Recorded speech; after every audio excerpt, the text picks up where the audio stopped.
ಕನ್ನಡದಲ್ಲಿ ಬರೀ ಕನ್ನಡ ಒಂದೇ ಅಂತ ತಿಳ್ಕೊಂಡಿದ್ವಿ. ಕರ್ನಾಟಕದಲ್ಲಿ ಒಂದೇ ಕನ್ನಡ ಅಲ್ಲ, 12 ಕಿಲೋಮೀಟ್ರಿಗೆ ಒಂದು ಕನ್ನಡ. ಉಡುಪಿಗೆ ಬಂದರೆ ಗಾಬರಿ ಆಗ್ತೀವಿ ಇಲ್ಲಿ ಮಾತು ಕೇಳಿ. ನಾವು ಗ್ಲಾಸ್ ಕೊಡಿ ಅಂತ ಕೇಳಿದೆ ಮಧ್ಯಾಹ್ನ ಯಾರಿಗೋ, ಇಲ್ಲಿ ಶುದ್ಧಕ್ಕೆ ಹಾಕಿದ್ದೇವೆ ಅಂದರು. ತಿಳಿದೇ ಇಲ್ಲ ನನಗೆ. ಎಲ್ಲ ಹಾಕಿದರೆ ಸಾರ್ ಅಂದೆ. ಶುದ್ಧಕ್ಕೆ ಹಾಕಿದ್ದೇವೆ ಏನು ಹಿಂಗಂದರೆ ತೊಳೆಯೋದಕ್ಕೆ ಹಾಕಿದ್ದೀವಿ ಅಂತ ಅರ್ಥ. ನೋಡಿ ಎಷ್ಟು ಕನ್ನಡ ಇದೆ. ಇವ್ರು ಬಳ್ಳಾರಿಯಿಂದ ಮಾತಾಡಿದರು, ಇವ್ರು ಗುಲ್ಬರ್ಗ ಅಂತ ಮಾತಾಡಿದ್ರು. ಒಂದಕ್ಕೊಂದು ಸಂಬಂಧನೇ ಇಲ್ಲರಿ. ರಂಡಿ ಅಂದರೆ ಬಳ್ಳಾರಿಗೆ ಬನ್ನಿ ಹೇಳಿದ್ರು ಅವರು, ಅದೇ ನಮ್ಮ ಕಡೆ ರಂಡಿ ಅಂದರೆ ಕೆನ್ನಾಗಿ ಬಿಡ್ತಾರೆ. ಎಷ್ಟು ವ್ಯತ್ಯಾಸ ಇದೆ. ಸಹಜವಾಗಿ ಇನ್ನು ಉತ್ತರ ಕರ್ನಾಟಕ ನೀವು ಬಂದರೆ ನಮ್ಮ ಬಾಯಲ್ಲಿ ಸಲೀಸಾಗಿ ಬರೋ ಪದ ಯಾವ್ದು ಗೊತ್ತಾ? ಸೊಳೆ ಮಗ. ಏನು ಎಕ್ಸಿಬಿಷನ್ ಸರ್ ಸೊಳೆ ಮಗಂದು, ಹಿಂಗೆ ಅಂತಾರೆ ನಮ್ಮಲ್ಲಿ. ಬೈಗಳು ಅಂತ ತಿಳ್ಕೊಬೇಡಿ ಉಡುಪಿ ಜನರೇ, ನೀವು ಭಾಳ ಸಾಫ್ಟು. ನಮ್ಮಲ್ಲಿ ಇದು ಹೊಗಳಿಕೆ. ಈ ಕೆಲಸ ಏನಾದರೂ ನಮ್ಮೂರಲ್ಲಿ ನಗರಸಭೆ ಮಾಡಿದರೆ ನೋಡಿ ಸಾರ್, ನಗರಸಭೆಗೆ 75 ವರ್ಷ ಅಂತ ಸೊಳ್ಳೆ ಮಗಂದು ಅಂತಿದ್ರು. ಏನು ಮಾಡೋಕ್ಕಾಗಲ್ಲ.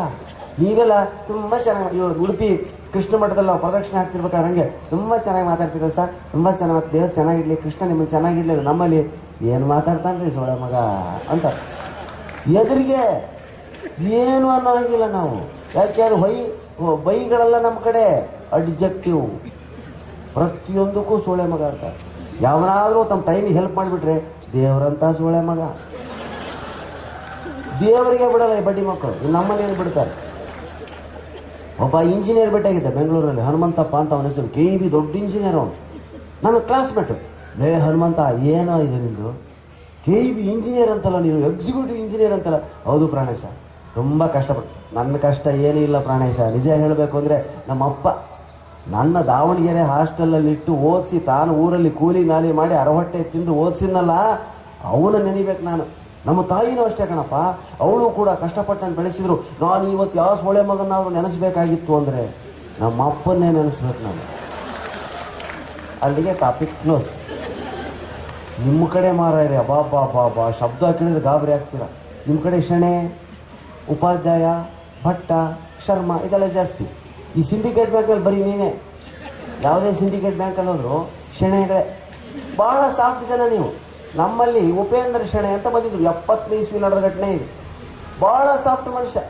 ಜನ ಇರ್ತಾರಲ್ಲ, ಯಾರೇ ಬರಲಿ ಬನ್ನಿ, ನನ್ನಿಂದ ಏನಾಗಬೇಕು, ಏನು ಮಾಡಲಿ, ಯಾವಾಗ ಮಾಡಿಕೊಳ್ಳಿ, ಹಿಂಗೆ ಎಲ್ಲರೂ ಅವ್ರನ್ನ ಹುಡ್ಕೊಂಡೋಗು. ಕ್ಯಾಶ್ ಬಿದ್ದಿತ್ತು ಅವ್ರಿಗೆ ಒಂದು ಸಾರಿ. ಕ್ಯಾಶಲ್ಲಿ ನೋಟ್ ಎಣಿಸ್ತಿದ್ದಾರೆ. ನಮ್ಮ ಕಡೆ ಬಂದು ನಿಂತ್ಬಿಟ್ಟ ನಮ್ಮ ಬಸವರಾಜ್ ಬೆಣ್ಣೆ ಅಂತ, ಜಲ್ದಿ ಕೊಡ್ರಿ ಅಂದರೆ ಬೇಗ ಕೊಡಿ ಅಂತ. ಆಯ್ತು ಇರಿ ಮಾರಾಯ ಕೊಟ್ಟೆ, ಎಣಿಸಿದ್ರು. ಒಂದು 50 ರೂಪಾಯಿ ಮಿಸ್ಟೇಕ್ ಆಯಿತು. ಮತ್ತೆ ತಿರ್ಗಾ ಎಣಿಸಿದ್ರು, ಮತ್ತೆ 50 ರೂಪಾಯಿ ಮಿಸ್ಟೇಕ್ ಆಯಿತು. ಅದೊಂದು ರೋಲಿಂಗ್ ಮಷಿನ್ ಇರುತ್ತೆ ನೋಡಿ, ಕೌಂಟಿಂಗ್ ಮಷಿನ್, ಅದ್ರ ಕೆಟ್ಟು ಟ್ರರ್ ಅಂತ ಅದು ಕೂಡ ಒಂದು ಡೆಫಿಸಿಟ್ ತೋರಿಸ್ತು. ಮತ್ತೆ ತಿರ್ಗಾ ಎಣಿಸೋಕ್ಕಾಗ್ತದೆ. ಇವನು ಬೇಗ ಕೊಡಿ ಸರ್, ಬೇಗ ಕೊಡಿ ಸರ್. ಯಾಕಂದರೆ ಇವನು ಗೆಳೆಯ ಹೊರಗಡೆ ಹೀರೋ ಹೊಂಡದಲ್ಲಿ ಎಕ್ಸಿಲೇಟ್ರ್ ಕೊಡ್ತಾ, ಬೇಗ ಬರಲೆ, ಬೇಗ ಬರಲೆ, ಜಲ್ದಿ ಬರಲೆ ಅಂತ ಅವನು ಎಕ್ಸಿಲೇಟ್ರು ಒಂದು ಧ್ವನಿ ಒಂದೇ. ಇವನು ಸ್ವಲ್ಪ ಹೀರೋ ಬಂದೆ ಎಣಿಸ್ತಾ ಇದ್ದಾರೆ ಅಂತ ಇವನು 6ನೇ ಸಾರಿ ಎಣಿಸ್ತಾರೆ ಶೆಣೆ. ತಲೆ ಕೆಟ್ಟು ಅವನು ಲೇ ಬರ್ತಿರಲೇ ನಿನ್ನ ಅವನ ಅಂದ್ಬಿಟ್ಟವ. ಇವನು ತಡೆಲೇ ಈ ಸೊಳೆ ಮಗನ ಎಣಸದ ಮುಗಿವಲ್ತವ ಅಂದ್ರೆ ಶೆಣೆ ಗಾಬರಿ ಆಗಿಬಿಟ್ಟ ಸರ್. ಪಾಪ ಯಾವತ್ತೂ ಕೃಷ್ಣ ಮಠದಲ್ಲಿ ಪ್ರಸಾದ ತೊಗೊಂಡು ನೆಮ್ಮದಿಯಾಗಿ ಅಡ್ಡಾಡ್ಕೊಂಡಿದ್ದ ಅವನು. ಈ ಶಬ್ದ ಕೇಳಿ ತಲೆನೇ ಗಿರ್ರ ಅಂದ್ಬಿಡ್ತೇವೆ. ಎಂಥದ್ದು ಮಾರಾಯರಿ ನೀವು ಮಾತಾಡೋದು? ನಾನೇನಂದೆ ಅಂದಿವ, ನಿಮಗೇನು ಅಲ್ರಿ ಅದು. ಎಂಥದ್ದು ನೀವು ಅಂದದ್ದು? ನನ್ನನ್ನು ಬೈಸ್ಕೊಳ್ತಾನೆ. ನಾವು ಉಡುಪಿಯಿಂದ ಇದಕ್ಕಾಗಿ ಇಲ್ಲಿ ಬಂದಿದ್ದ. ನಮ್ಮ ತಾಯಿಯನ್ನು ಬೈಯುವುದಾ ನೀವು? ಹಾಂ, ನಿಮ್ಮ ತಾಯಿಯನ್ನು ನಾನೇ ಯಾಕೆ ಬೈಲಿ? ಮಾರಾಯ ಏನೂ ಅಂದಿಲ್ಲ ನಾನು. ಅವ್ನು ಗೊತ್ತೇ ಇಲ್ರಿ, ಮರ್ತಾ ಬಿಟ್ಟ ನಾವ. ಬಿಡ್ಲಿಲ್ರಿ ನಿಮ್ಮ ಶೆಣೆ. ಕೌಂಟ್ರು ಕ್ಲೋಸ್ ಮಾಡಿ ಮ್ಯಾನೇಜರ್ ತಗೋದ. ಸರ್ ನಾನಿಲ್ಲಿ ಕೆಲಸ ಮಾಡ್ಲಿಕ್ಕೆ ಹೊಂಟಿಲ್ಲ ಮಾರ, ನನ್ನನ್ನು ಯಾವ್ದಾದ್ರು ಕಿನ್ನಿಗೋಳಿ ಅಲ್ಲಿ ಇಲ್ಲಿ ಹಾಕಿ ಉಡುಪಿಲಿ ಹಾಕಿ ಎಲ್ಲರೂ ಇರ್ತೇನೆ. ನಾನು ಈ ಉತ್ತರ ಕನ್ನಡ ಒಳ್ಳೆ ಮಾರಾಯ. ಯಾಕೆ ಸರ್ ಇಲ್ಲಿ ಬಾಯಿಗೆ ಬಂದಂತೆ ಬೈತಾರೆ ಸರ್? ಏನು ಬೈದ್ ನೋ ಮಾರಾಯ? ನನ್ನನ್ನು ಬೈಲಿ ಸ್ವಾಮಿ, ಬೈಸ್ಕೋತೇನೆ. ನಮ್ಮ ತಾಯಿಯನ್ನು ಬೈಯುವುದಾ? ಇವರು ನೀನು ಕೆಲಸ ಮಾಡ್ತೀನಿ, ನಿಮ್ಮ ಅವನ್ನ ಯಾಕೆ ಬೈದ್ನೇಲೆ? ಅವ ಕರೀಲಿ, ಅವ್ನು ಕರೆಸಿದ್ರೆ ಲೇ ಇವ್ರ ತಾಯಿನ ಯಾಕೆ ಬೈದಿ? ಸರ ನಮ್ಮ ತಾಯಿ ಅಣ್ಣಿ, ನಾನು ಅವ್ರ ತಾಯಿನ ಬೈದಿಲ್ಲ. ಏನನ್ನ ನೋಷಣೆ ನನ್ನ ಬಾಯಲ್ಲಿ ಆ ಮಾತನ್ನು ಮತ್ತೆ ಹೇಳಲಿಕ್ಕೆ ಉಂಟಾ? ನಾನು ಹೇಳೋದಿಲ್ಲ ಮಾರಾಯ, ಅವನನ್ನೇ ಕೇಳಿ. ಏನಂದೇನೆ? ಏನೋ ಅಂದಿಲ್ರಿ ಸರ, ಮರ್ತೇ ಬಿಟ್ಟ. ನಾವು ಏನಂದ ನೆನಪೇ ಇಲ್ಲ ಅವನಿಗೆ. ನಾನು ಏನೋ ಅಂದಿಲ್ರಿ ಸರ, ಜಲ್ದಿ ಕೊಡು ಇಷ್ಟ ಅಂದೆ ನೋಡಿ. ಶೆಣೆ ನೀನಾದ್ರೆ ಹೇಳೋ ಏನಂದ? ನನ್ನ ಬಾಯಿಂದ ಮತ್ತೆ ನಾನು ಆ ಶಬ್ದವನ್ನು ಆಡುವುದಾ? ನನ್ನ ಕೈಲಿ ಸಾಧ್ಯವಿಲ್ಲ ಮಾರಾಯ, ನನ್ನನ್ನು ಬಿಟ್ಟುಬಿಡಿ ನೀವು, ನನಗೆ ಟ್ರಾನ್ಸ್ಫರ್ ಕೊಡಿ ಅಷ್ಟೇ. ಕಿನ್ನಿಗೋಳಿಲ್ಲ ಅಂತ ಪೋಸ್ಟ್ ಖಾಲಿ ಬಿಟ್ಟು ಅಲ್ಲಿಗೆ ನಾನು ಹೋಗುವ. ಬಿಡಲೇ ನಿನ್ನ ಕಿನ್ನಿಗೋಳಿ ಹಾಳಾಗಿ ಹೋಗಲಿ. ಹೇಳಲಿ ಏನಂದ? ನಾನು ಹೇಳಲಿಕ್ಕೆ ಅವನನ್ನೇ ಕೇಳಿ. ಏನಂದೇನೆ? ನಾನು ಏನು ಅಂದಿಲ್ರಿ. ಏನಾರ ಅಂದ್ರೆ ನಾನು ಚಪ್ಪಲಿ ತೊಗೊಂಡು ಬಡೀರಿ. ಇವಾಗದು ಏನೂ ಅಲ್ರಿ, ಮ್ಯಾನೇಜರ್ ತಲೆ ಕೆಟ್ಟೋಯ್ತು, ಹಂಗೆರ್ಕೋಬೇಕರಿಸ್ತೀವಿ. ಯಾರಿಗೆ ಬೈಬೇಕು ಅವನು? ಕಸ್ಟಮರಿಗೆ ಬೈಯಾಗಿಲ್ಲ, 15 ಲಕ್ಷ ಡಿಪಾಸಿಟ್ ಮಾಡಿದ ನಾವು. ಯಾರಿಗೆ ಬೈಬೇಕು ಅವನು? ಶೆಣೆಗೆ ಬೈಬೇಕು. ತಲೆ ಕೆಟ್ಟೋಯ್ತು ಮ್ಯಾನೇಜರ್. ಲೇ ಶೆಣೆ, ಅವನು ಏನಂದ ಅಂತ ಹೇಳಲಿಕ್ಕೆ ನನಗೆ ಹೆಂಗೆ ಗೊತ್ತಾಗಬೇಕಲ್ಲೇ ಉತ್ಸೋಳೆ ಮಗನೇ. Topic close. ಶೆಣೆ ಏನೋ ಮಾತಾಡಲಿಲ್ಲ. ತಪ್ಪಾಯ್ತು ಮಾರಾಯನೆ ಅಂತ ನೋಟ್ ತೊಗೊಂಡು ಬಂದು ಎಣಿಸಿ ಕೊಟ್ಟಾಗ.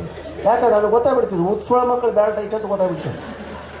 ಒಬ್ಬ ಅಂದರೆ ಅವನು ಇವರು ಹಿಂಗೆ ಅಂದರೆ ಮುಗೀತು ಕತೆ.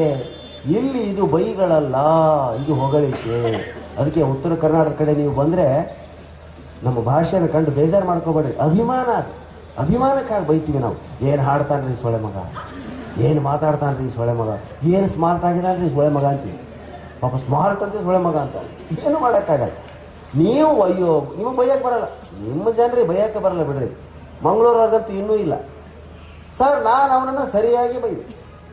ಏನಂತ ಬೈದ್ರಿ? ಇನ್ನವನು ಉಸಿರೆತ್ತಲಿಕ್ಕಿಲ್ಲ ಹಾಗೆ ಬೈದಿದ್ದೇನೆ. ಅಬ್ಬಾ ಏನು ಬೈದಿರಿ? ಅವನಿನ್ನು ಮಾತಾಡ್ಲಿಕ್ಕಿಲ್ಲ ಸುಮಾರು ನನ್ನ ಜೊತೆ ಹಾಗೆ ಬೈದಿದ್ದೇನೆ. ಏನು ಬೈದ್ರಿ? ನಿಮಗೆ ಮಂಡೆ ಸರಿ ಇಲ್ಲ ಅಂದಿದ್ದೇನೆ. ಇದು ಬೈಗಳು ಇದು?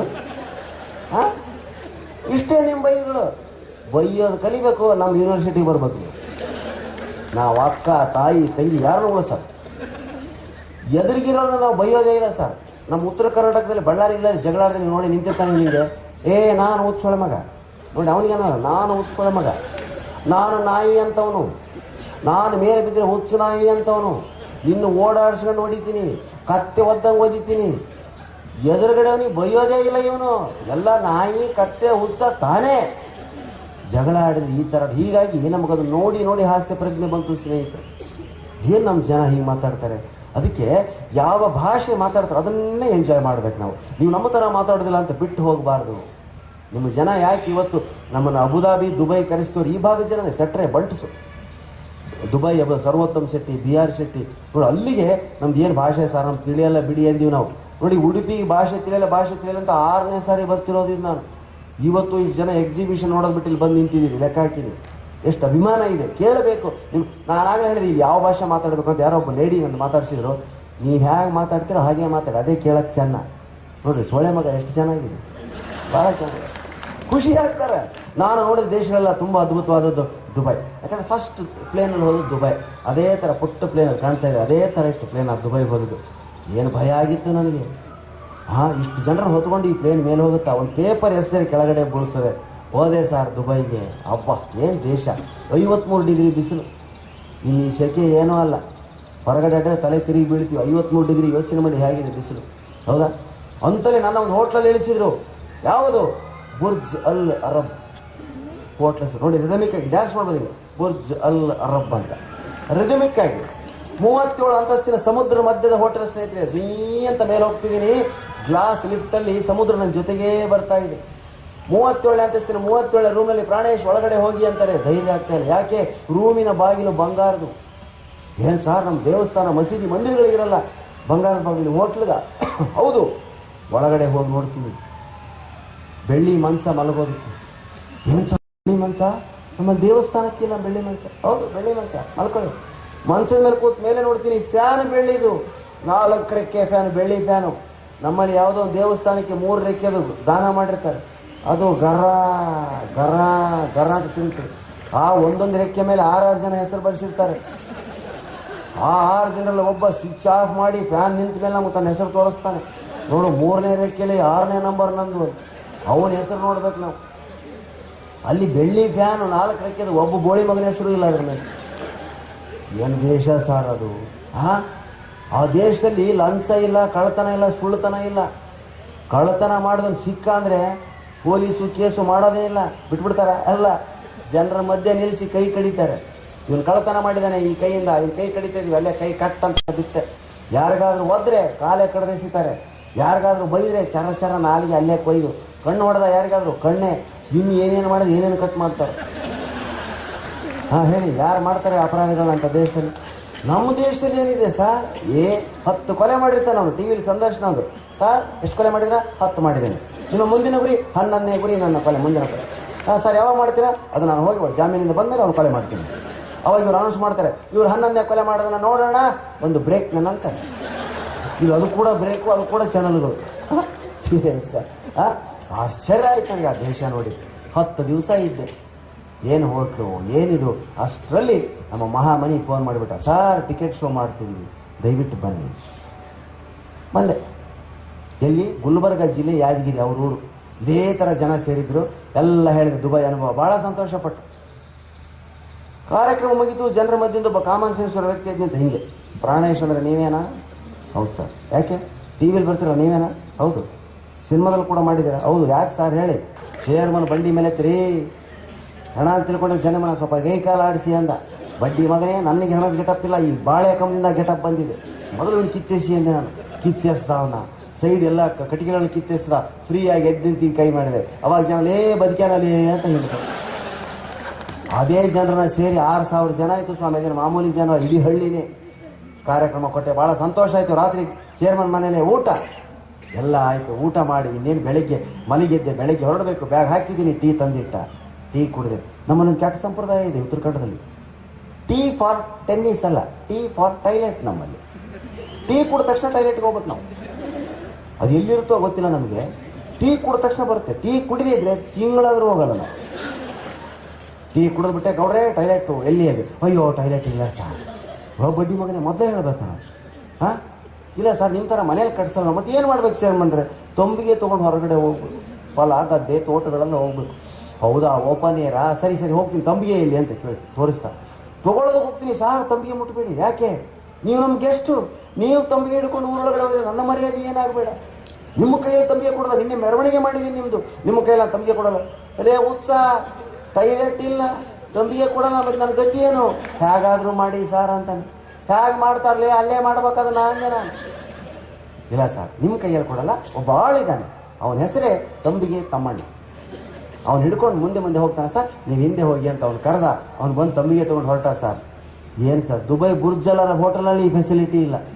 ತಂಬಿಗೆ ಹಿಡ್ಕೊಂಬರೋದಕ್ಕೆ ಒಬ್ಬ ಆಳಿದ್ದಾನೆ ನಮ್ಮ ದೇಶದಲ್ಲಿ. ಯಾವ ದೇಶ ದೊಡ್ಡದು ಅಂತ ನೀವೇ ಲೆಕ್ಕ ಹಾಕಿ ಅಲ್ವಾ? ಅವ್ನು ಮುಂದೆ ತಂಬಿಗೆ ಹಿಡ್ಕೊಂಡು ಅವ್ನು ಹೊಂಟ. ಸರ್ ಹಿಂದೆ ನಾನು ಹೋದ್ವಿ 1 ಕಿಲೋಮೀಟ್ರ್ ಹೋದ್ವಿ, 2 ಕಿಲೋಮೀಟ್ರ್ ಹೋದ್ವಿ. ಕೂರೋ ಸ್ಥಳನೇ ಬರ್ತಿಲ್ಲ. ಊರಾಯಿತು, ಮುನ್ಸಿಪಾಲ್ಟಿ ಆಯಿತು, ತೋಟಗಳಾಯಿತು. 2 ಕಿಲೋಮೀಟ್ರ್ ಹೋದ್ವಿ, ಸುತ್ತ ಜನನೇ ಕಾಣ್ತಿಲ್ಲ. ಆದರೂ ಕೂಡು ಅಂತಿಲ್ಲ ಅವ್ನು ಬಡ್ಡಿ ಮಗ. ಹೊಂಟ್ಬಿಟ್ಟಾನೆ. ಮಾತಾಡಿಸ್ತೇವನ್ನ ಕ್ಷಣ ಕ್ಷಣಕ್ಕೂ ಹೊಟ್ಟೆ ಭಾರ ಆಗ್ತಾ ಇದೆ, ಕಣ್ಣು ಬೆಳಗಾಗ್ತಾ ಇದೆ, ಕೈ ಕಾಲು ಹರಿತಾ ಇದೆ. 3 ಕಿಲೋಮೀಟ್ರ್ ಹೋಗ್ಬಿಟ್ವಿ. ತಿರುಗಿ ನೋಡ್ತೀನಿ, ಹಳ್ಳಿನೇ ಕಾಣ್ತಿಲ್ಲ. ಅವ್ನು ಹೊಂಟ್ಬಿಟ್ಟ ಮುಂದಂಗೆ. ಲೇ ತಮ್ಯ, ಎಲ್ಲಿ ಕುಂದಿರ್ಬೇಕಲ್ಲೇ ನಾನು ಅಂದೆ. ಅವ್ನು ನಿಂತು, ನನಗೇನು ಗೊತ್ತು ಸಾರ್ ಅಂದ. ಬಡ್ಡಿ ಮಗನೇ, ತಂಬಿಗೆ ತೊಗೊಂಡು ಹೊಂಟು ನೀನು ನನಗಿರ್ಬೇಕು. ಸಾರ್ ಇದು ಹಳ್ಳಿ ಊರು, ನೀವು ಎಲ್ಲಿ ಕುಂದಿರ್ತಿರೋ ಅಲ್ಲಿ ತಂಬಿಗೆ ಇಡ್ತಿಲ್ಲ ನಾನು. ಚೇರ್ಮನ್ರು ಮನೆ ಹಿಂದೆ ಕೂತಿದ್ರು ಬೇಡ ಅಂತಿದ್ದ ನಾನು ನಿಮ್ಮನ್ನ. ನೀವು ನನ್ನ ಹಿಂದೆ ಬರ್ತಿದ್ದೀರಿ ಅಂತ ನಾನು ಮುಂದೆ ಹೋದೆ ಅಷ್ಟೇ. ಯಾಕೆ ದೇಶಗಳನ್ನ ಸುತ್ತಿದ್ವಿ ಅಂದರೆ ಅನುಭವಕ್ಕೋಸ್ಕರ. ಅನುಭವಗಳು ಮನುಷ್ಯನ ತುಂಬ ದೊಡ್ಡದಾಗಿ ತಯಾರು ಮಾಡುತ್ತವೆ. ಕಾರ್ಯಕ್ರಮ ಈ ಜೋಕಿನೊಂದಿಗೆ ಸಮಾಪ್ತಿ ಆಗ್ತದೆ. ನಮ್ಮ 2 ಕ್ಯಾಸೆಟ್ಗಳನ್ನ ನಾವು ನಿಮಗಾಗಿ ತಂದಿದ್ದೀವಿ ಸ್ನೇಹಿತರೆ. ಒಂದು ಹಾಸ್ಯಲೋಕ, ನಮ್ಮ ಜೋಕಾಲಿ, ಮಹಾಮನಿ ಮತ್ತು ನಂದು. ಇವೆರಡರ ಬೆಲೆ 120 ರೂಪಾಯಿ. 20 ರೂಪಾಯಿ ಡಿಸ್ಕೌಂಟ್. ನಗರಸಭೆ 75 ವಾರ್ಷಿಕೋತ್ಸವದ ಅಂಗವಾಗಿ 20 ರೂಪಾಯಿ ಡಿಸ್ಕೌಂಟ್. ಚಿಲ್ಲರೆ ಸಮಸ್ಯೆನೂ ಹೌದು. ಅದಕ್ಕೆ